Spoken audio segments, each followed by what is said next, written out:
Welcome back to the Kyle Field. Now, this is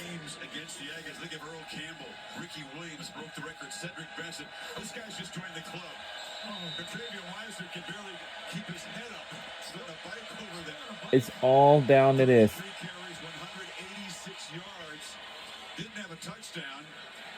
His longest run was 23. They get the punt away, and Bussy is spun down. But the vast majority of those 130 plus between the tackles tonight. Yeah.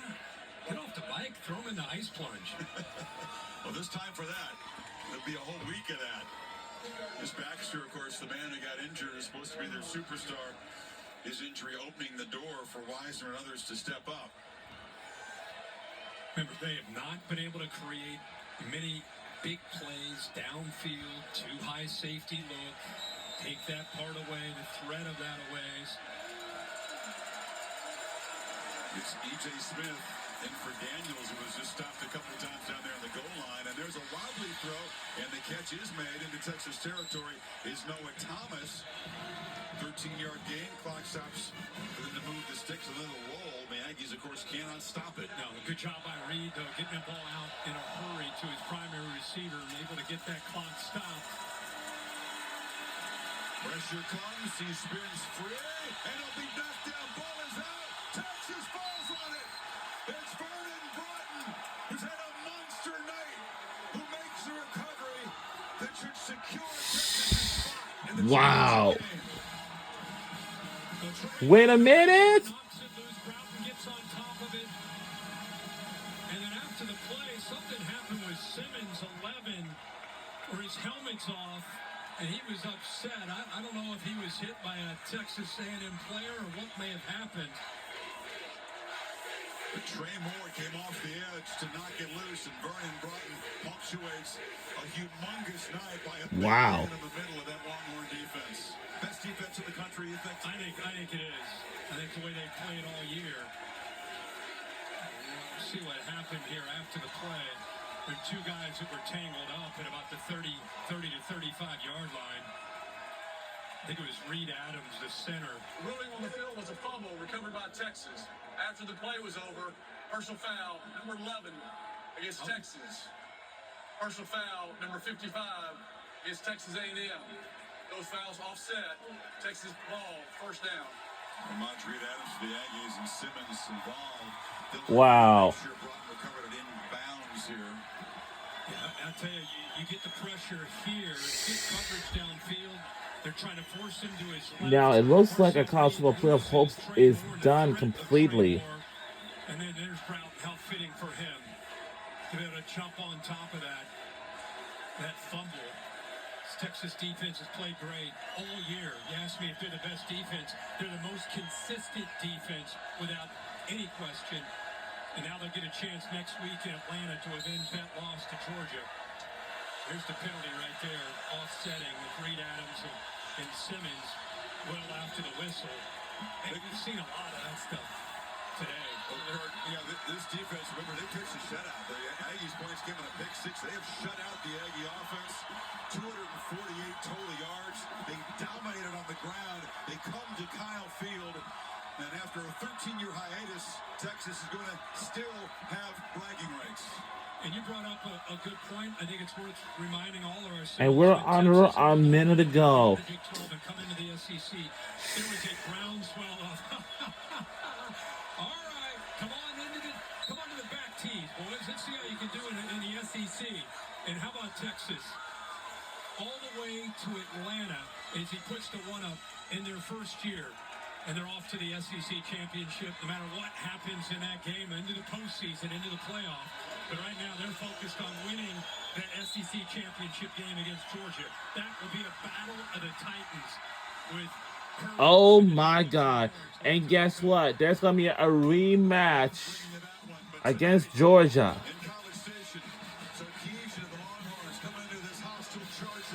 This upcoming Saturday.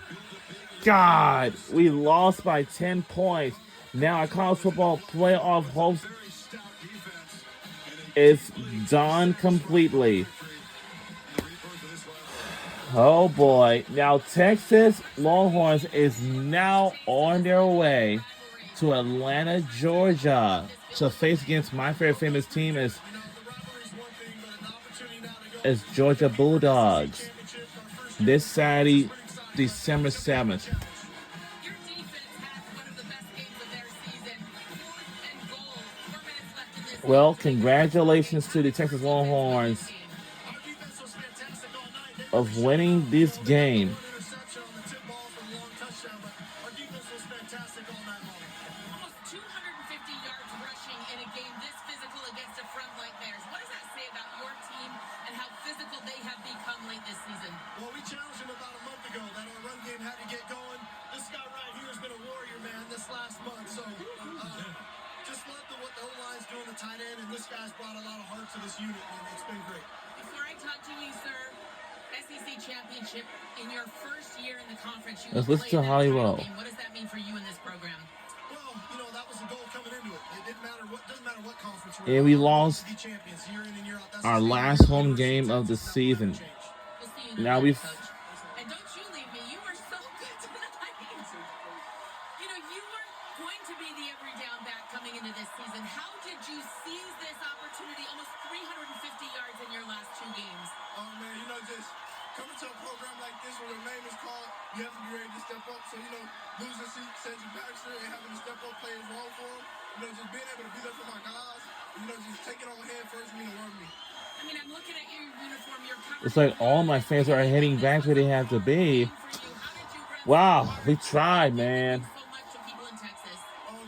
Something Coach Choice tells me, whenever I got the ball in my hand, I'm not just running for myself. I'm running for my family's livelihood, I'm running for my teammates' livelihood, the whole program's livelihood. So, whenever I just have the ball, I know I got to get to a destination. I'm going to get there no matter what it takes. Coach said he challenged this team to run the ball better. How can you keep up that physicality to compete with the Georgia team that's beaten you once already this year? Just get back in practice, stay physical, hit the weights hard, believe in my O-line, believe in the program, the game plan that we're trying to do and execute the plays in this call. What does this rivalry game mean to you to go off with the win? I'm a Texas kid, born and raised, so just being able to go to the University of Texas and play the Texas A&M University and just being able to come out here and compete at a high level and come out with the W at the end of the day, it means the world to me also. Thank you. You found a burst of energy for that interview. Nice job there. Viewers, Sarkeesian. Horns up.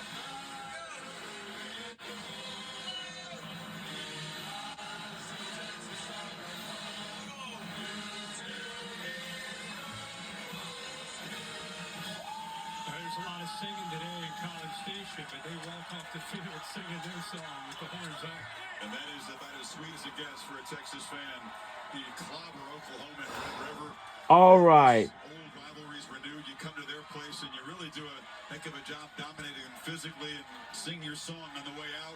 On the way to Atlanta, you get a chance to avenge their only loss of the regular season. They lost at home by 15 to Georgia. Got off to a bad start. Defense actually played well against that Georgia offense. As we check the college football rankings here, Ohio State, how far did they drop? And what's going to happen next week in Atlanta? There have been 7 rematches in the SEC championship game of regular season matchups. Typically, the regular season winner has won 5 out of 7. Yeah, and this was a mismatch at the line of scrimmage, honestly. And Sark be the first one to tell you he was shocked by it. He tipped his cap to Georgia. Georgia won up front. I think the whole nation. Remember after the game, Kirby and the Georgia team said, nobody believed in us, and they were all fired up about that. And I think if they showed up and played their best game they played all year. All right, now we got an update, guys. Georgia will take on Texas again. Now, See the adjustments that are made on both sides to get ready for round 2 next week. A lot of talking in Athens, too, as the Dogs were very fortunate to escape. now it's going to be December 7th at 4 p.m. on SEC on ABC. By the way, Haynes King gave it all he had, but came up short. And the Longhorn celebration continues. It'll be a 100-mile trip. Good job by Sark. Off the logo. Here we go. Yep. Off the logo. No need for that. We can celebrate in other areas. That's how you handle that. Police Aggies are also protecting that logo. If you'll notice. Yeah, take your victory and flip it forward and play for bigger things now. Absolutely. Texas trying to win it in year one in the SEC. Got SMU trying to splash as the ACC champion. All right, here are the championship matchups. We got Tulane versus Army for AAC championship. Clemson versus SMU. Then Arizona State versus Yeah, that's a good one. Penn State will take on Oregon, and then UNV will take on Boise State, and then Georgia will take on the number 3 Texas. Boise State. Ooh, all right. Well, Would end up being a group of 4 team that would end up going into a playoff. well, that means we have a rematch. Boise State, but look out for that matchup next week.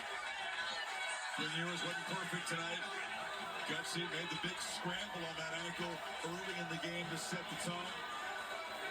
And a touchdown pass, but leaned on Wisner and that offensive line. And Texas, it's hard to see one team that stands out and says, well, they're complete, they're consistent. Is it Oregon? Is it Texas?